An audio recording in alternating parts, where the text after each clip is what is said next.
Graças a paz, um bom dia. Estou muito contente de estar com você aqui mais essa manhã, mais este momento, compartilhando um pouco da palavra de Deus.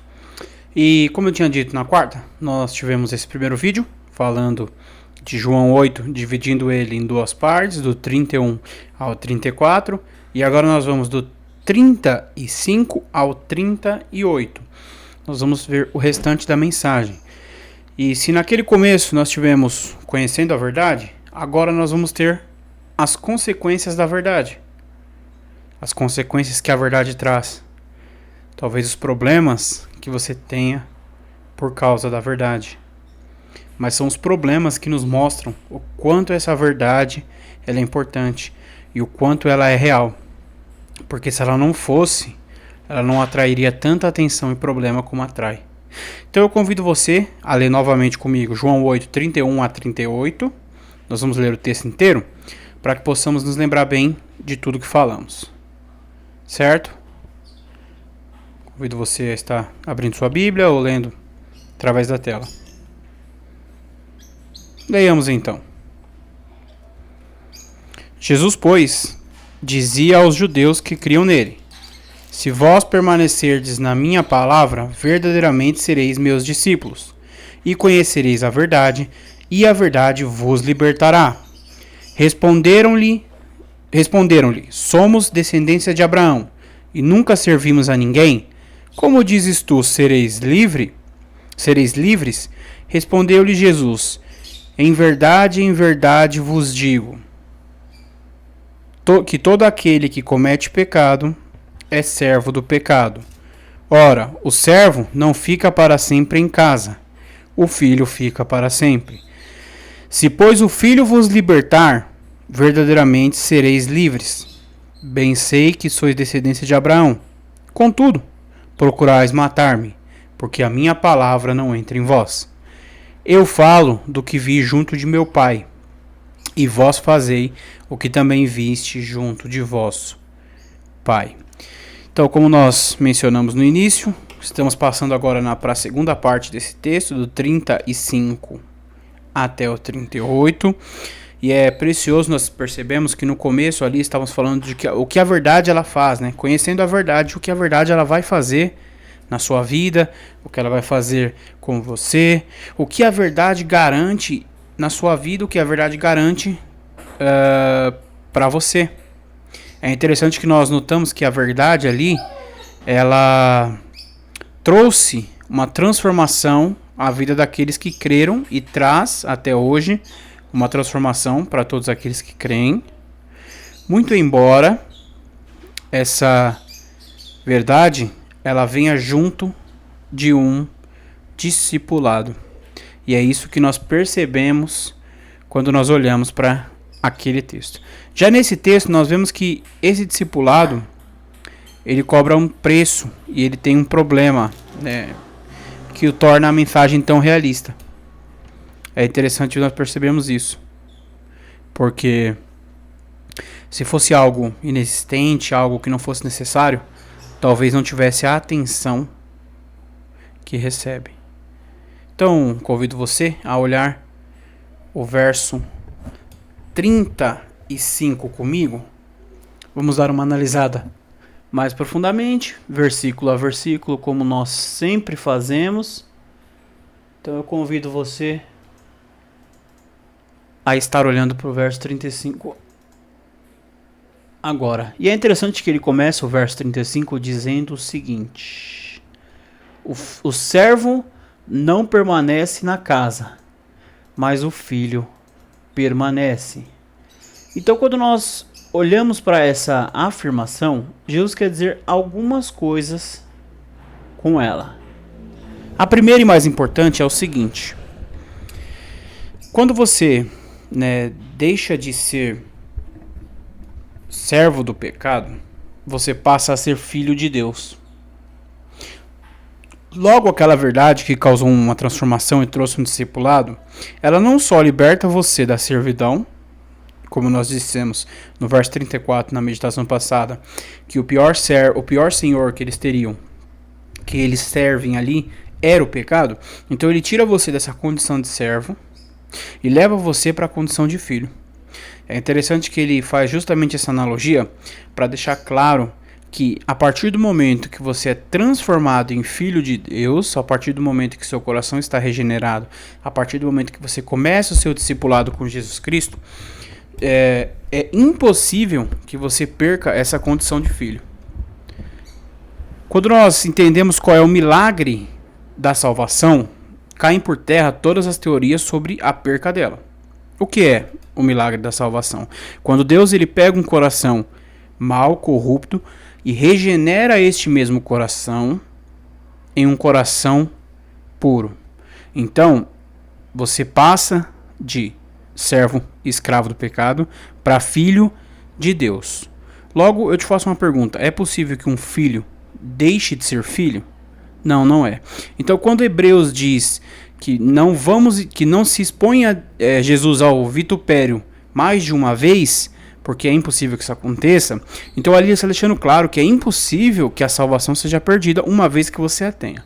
Ah, mas existe casos de pessoas que vivem a vida na igreja, que fazem isso, que fazem aquilo, né, que usam dons, que não sei o que, e caem e nunca mais retornam. Sim, isso é simples. Na verdade, são pessoas que foram convencidas, não convertidas, pessoas que nunca acreditaram no evangelho, pessoas que, na verdade, achavam que eram convertidas e cristãs, mas não eram.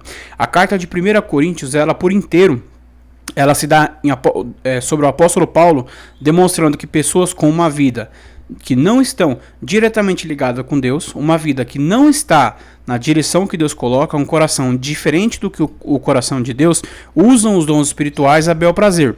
A igreja, ela tinha uma divisão entre lá dentro, onde as pessoas acreditavam que quanto mais dons espirituais a pessoa tinha, mais espiritual ela é. E o próprio apóstolo Paulo adverte contra isso. Então, quando a gente olha para essa situação, uma pessoa que passou a vida inteira na igreja, realizando diversos milagres e vai embora, significa que ela nunca foi salva. Não que ela perdeu a salvação. Até porque o filho permanece para sempre em casa. É impossível você ser filho hoje e amanhã deixar de ser. Porque a questão não é nem a questão do filho, mas sim a obra que foi feita no coração do homem. O Espírito de Deus ele só habita em um coração regenerado. Então é impossível que um coração que não foi regenerado receba Jesus. Logo, é impossível uma obra que só Deus pode realizar, que é a da regeneração do coração, ser degenerado por obras humanas. É uma coisa que não tem conexão e não tem lógica. Então, quando nós passamos a entender que o que Jesus estava querendo dizer aqui era o seguinte, que depois que você é liberto do pecado, você continua assim, como homem, pecando, com certeza, mas você não é mais escravo do pecado. Então, a partir de hoje, a sua vida é uma luta contra o pecado para chegar um dia onde você chega no alvo, que é Jesus Cristo, e a partir desse dia você não peca mais, porque seu corpo é perfeito e você está nos céus, habitando com Deus. Então, nós entendemos aqui que Deus ele realiza toda essa obra através do quê? Através da verdade que nós conhecemos ali no verso 32 de João 8. Quando nós passamos do verso 35 para o verso 36, ele diz o seguinte: se pois o Filho vos libertar, verdadeiramente sereis livres. Jesus ele conclama versículos para trás, uma frase: todo poder o Pai me deu na terra, assim na terra como nos céus. Então, quando Jesus ele diz que todo o poder foi dado às mãos dele, o que ele quer dizer com essa citação, com essa frase, com essa expressão? Ele quer dizer que quando ele veio à Terra, ele garantiu, através de todo o poder que foi lhe entregue, que a reconstrução da via que outrora foi destruída pela entrada do pecado, pela queda do homem, ele, por ter todo o poder nos céus e na terra, ele veio realizar a obra que só ele poderia realizar, que é a obra de morrer, levando todos os nossos pecados, nos levando à salvação em Cristo Jesus. Então, quando ele recebe todo o poder no céu e na terra, ele é habilitado, apesar de ele sempre ter tido todo esse poder, porque ele é um com Deus, então ele é um com Deus Pai, Deus Filho e o Espírito Santo. Então, quando ele tem todo o poder no céu e na terra, ele é habilitado, ele é poderoso, ele é suficiente para realizar tanto o sacrifício por nós, quanto a garantia da reconstrução da via para Deus. Logo, o nosso estado pecaminoso, a partir do momento que é lavado pelo sangue do Cordeiro Imaculado, que tira o pecado do mundo, nós somos habilitados com o nosso passaporte de volta aos céus. Nós somos criados por Deus e colocados lá no jardim, isso nós, falando de Adão, para adorá-lo. Então, a criação do homem, ela foi feita de maneira diferente do restante de toda a criação. Deus teve um carinho e um cuidado diferente e especial com o homem. Não por menos, a palavra de Deus chama o homem de joia da criação. O homem é a coroa da criação, então ele é a parte mais importante da criação. Por quê? Porque o homem foi o único que foi habilitado a adorar a Deus com tudo que ele faz em sua vida. Os animais, realizando a vida, né, normal que tem, adoram a Deus. As plantas e tudo quanto foi criado para adorar a Deus. As coisas vão ficando ruins e erradas por causa do pecado no mundo, mas tudo foi criado para adorar a Deus. O homem, ele é o único que foi habilitado para não só adorar com sua vida, bem como levar as coisas à adoração. O homem, ele é chamado de mordomo, mas mordomo não no sentido de simplesmente tomar cuidado e fazer as coisas, mas ele vem da palavra grego oikonomias, que significa guardar os tesouros de alguém, que significa dar bom andamento nas coisas de alguém. Então o homem, ele tem essa tarefa de levar a criação a adorar a Deus, sendo o emissário do Senhor na terra, principalmente a partir do momento que ele recebe Jesus Cristo. Então, quando o Filho vos libertar, verdadeiramente sois livre. E não existe força nos céus e na terra que pode tirar das mãos de Jesus Cristo aquele que foi salvo por ele, como diz em João 10, 28. E dou-lhes a vida eterna, e não hão de perecer, e ninguém as arrebatará da minha mão. Meu Pai, que mas deu, é maior do que todos, e ninguém pode arrebatá-la das mãos de meu Pai. Então, quando Jesus ele conclama isso, ele fala, ele expõe essa verdade, ele diz o seguinte: filho, quando você conhece a verdade, quando você conhece, você está num discipulado comigo, quando o seu coração foi regenerado, quando você está vivendo e entendendo que hoje, a partir de hoje, você habita comigo nas regiões celestiais, como dizem em Efésios 2. Então, entenda, se o Filho lhe libertar, verdadeiramente você será livre, porque não só os estados políticos, como foi o caso da Grécia, Egito, Medo-Persas, Babilônia, Roma e outros que escravizaram Israel, existe também a escravidão espiritual, que era o caso que eles tinham, que era o pecado, que era escravo, que era dono e senhor deles. Então o Filho deixa bem claro, Jesus Cristo deixa bem claro: se eu vos libertar, verdadeiramente sereis livre, pois nada pode ante a minha mão poderosa. Não existe nada na terra que pode parar a minha destra quando eu desejo me mover. Passando para o verso 37, ele diz o seguinte: bem sei que sois descendentes de Abraão, contudo procurais matar-me, porque a minha palavra não entra em vós. É interessante que o patriarca Abraão, anos atrás, cerca de 1800 a 2000 anos atrás, ele viu o que seria o sacrifício substitutivo na cruz, depois dele passar, né, toda aquela luta, aquela provação com Isaac, realizando o primeiro sacrifício substituível da terra, quando o Isaac não foi imolado, mas sim um cordeiro que estava ali próximo. Aquilo era um prenúncio do que seria a verdade de Jesus Cristo, onde Jesus Cristo substituiria o sacrifício meu e teu na cruz.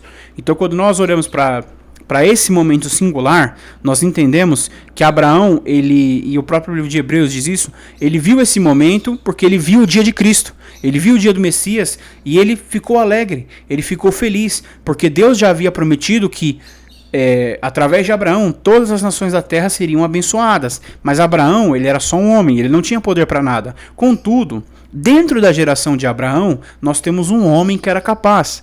Foram 14 gerações de Abraão até a deportação, até Davi, 14 gerações de Davi até a deportação babilônica e 14 gerações da deportação babilônica até Jesus.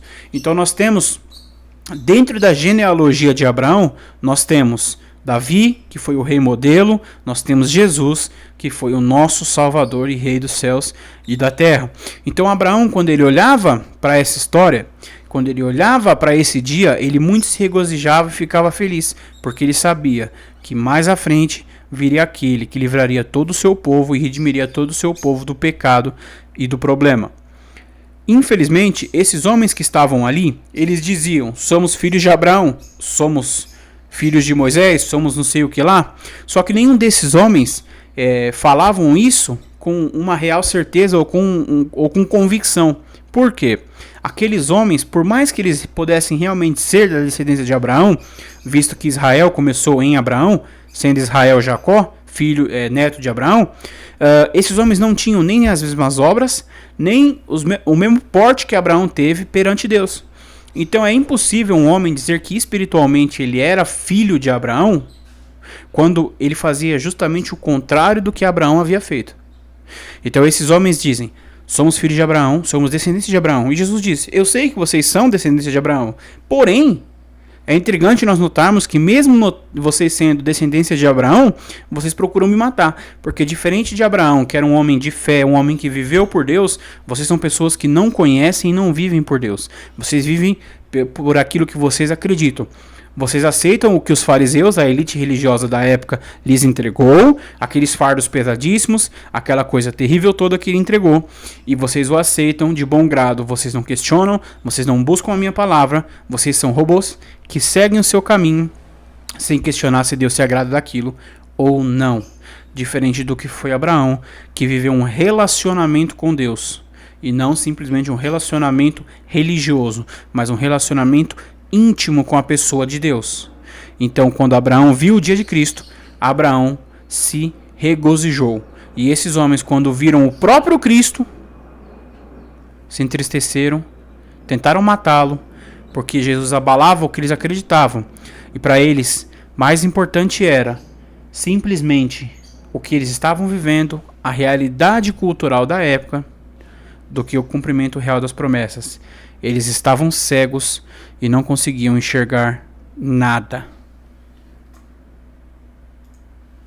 Quando nós passamos para o nosso último versículo da meditação de hoje, Jesus ainda fala o seguinte: responderam, eu falo do que vi junto de meu Pai, e vós fazeis o que também visse junto de vosso Pai. Quando Jesus diz isso, o que ele viu junto do Pai dele? Desde a eternidade, né, como a própria Bíblia nos diz que Jesus ele é o Cordeiro morto desde a fundação do mundo, Jesus já sabia, e Deus já via em Jesus uma cruz. Ele já sabia qual seria o caminho que Jesus deveria tomar para a redenção humana. O próprio Jesus sabia disso também. E ele se entregou de comum acordo, de bom grado, com o coração aberto por todos nós. Então é maravilhoso nós notarmos que o que Jesus viu junto do Pai dele foi amor, carinho, proteção, abnegação, renúncia, salvação. Então ele via as obras que Deus fazia, que eram obras boas e obras para o bem da humanidade. Ele jamais deixou ou tentou ou imaginou uma vida e obra para si mesmo, mas ele fez tudo o que fez por nós. Então Jesus ele via isso, ele via que o amor de Deus ele era uma bênção, ele era algo que era para todos. Então ele veio à Terra para cumprir e realizar exatamente isso. Ele veio para cuidar dos outros, ajudá-los, curar, alimentar, entre outras coisas. Muito diferente do que esses homens faziam. Porque ele diz: e vós fazei também o que vistes juntos de vosso Pai. Se você não é justificado por Deus e não vive a glória do Senhor, você logo é filho de quem? Filho do diabo, do príncipe desse século. Logo estes homens que ali estavam discutindo com Jesus, conversando com Jesus, as obras que eles faziam eram as obras que ele via o mundo fazer, que ele viam o Pai deles fazer. Você não consegue enxergar a vontade de Deus se você não for transformado. Nós temos a questão da graça, a graça comum, a fé comum, onde as pessoas podem entender quem é Deus e assim o aceitá-lo. Aceitá-lo não, né? E assim pedir que ele faça morada nele. Agora, isso só serve para poucas coisas espirituais. É como se fosse uma introdução, vamos colocar dessa forma. Para você ver o real agir de Deus, você tem que viver essa fé e essa graça. Que aí já é uma fé, uma graça específica, que é de quando Deus mora no seu coração.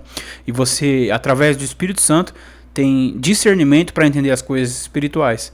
Então, quando não aconteceu nada disso, essas pessoas, elas acreditavam que Jesus era somente um profeta. Então eles acreditavam e faziam aquilo que lhes era melhor.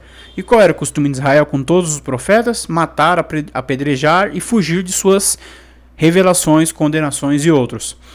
Porém, o azar desses homens é que na frente deles não era simplesmente um profeta, mas sim o próprio Cristo encarnado. E eu encerro com a frase que os próprios evangelhos vão dizer, que Jesus veio para os seus, mas os seus não o receberam. Mas você que nos ouve, né, nessa manhã, na sexta-feira, você tem a oportunidade de o aceitar, você tem a oportunidade, o privilégio de estar com ele hoje. Basta você querer, basta você desejar assim. Se você deseja aceitar Jesus Cristo, tome essa posição, vá a uma igreja séria e o aceite. Não deixe para amanhã, não deixe para depois, porque o amanhã ele pode ser muito tarde. Não existe condição de vida sem Jesus Cristo. Então eu convido a você a pensar nisso. Entenda que sem ele você não é nada e você não tem nada. Porque tudo que você tem nessa vida, não importa quanto dinheiro, fortuna, riqueza ou qualquer outra coisa que você tenha, tudo isso é passageiro e vai embora. Tudo isso acaba. É somente a sua vez de usar. E quando você morrer, alguém vai usar sem ter suado para conquistar. Então eu lhe convido a pensar e refletir sobre isso. Talvez você precise tomar essa decisão. E nesse momento eu gostaria de lhe convidar a orar. Estaremos orando neste momento, encerrando mais este vídeo. Então, oremos ao nosso Deus. Santo Deus, Pai eterno, Deus de misericórdia, poder e graça, eu te louvo por tudo que tens feito em nossas vidas. Peço, Deus, perdão pelos erros e pecados, perdão por tudo que cometemos que não é de acordo com a tua vontade, Pai amado. Peço, Deus querido, que o Senhor coloque nos nossos corações, ó Deus, o desejo de a cada dia te buscar mais, Pai amado. Peço também, ó Deus, que o Senhor leve esse vídeo até um coração que precisa ouvir da tua palavra, ó Deus. Até alguém que ainda não te conhece, alguém que faz parte de alguma igreja, ó Deus, que só fala de cura, que só fala de prosperidade, coisas dessa terra, ó Deus. Para que ele entenda que nada que tem nessa terra pode, ó Deus, chegar aos pés do que teremos na eternidade contigo, Pai querido. Peço, ó Deus, que seja feita a tua vontade, que o Senhor abençoe a vida de quem nos ouve nessa manhã, e que seja feito somente o teu querer, ó Deus. Eu te louvo por tudo. Peço que o Senhor sempre nos lembre que é melhor o abençoador do que a bênção. Não existe, o nosso maior tesouro é Jesus Cristo, o Senhor, e nenhuma bênção que provém disso é mais importante do que o Senhor, que é nosso maior tesouro, Pai querido. Eu te louvo por tudo, peço que o Senhor nos abençoe, nos dê um restante de semana em paz, que possamos ter um fim de semana em paz, e que possamos fazer somente a tua vontade. Eu te agradeço por tudo, tu és maravilhoso, mesmo que eu não mereça. É em nome de Jesus que eu oro. Amém. É isso aí. Te agradeço por nos acompanhar até aqui. Que Deus abençoe você, sua vida, sua família, seus sonhos e desejos. Que tudo seja realizado mediante a vontade de Deus, pois só Ele sabe o que é melhor para nós. Então é isso. Fica com Deus. Falou!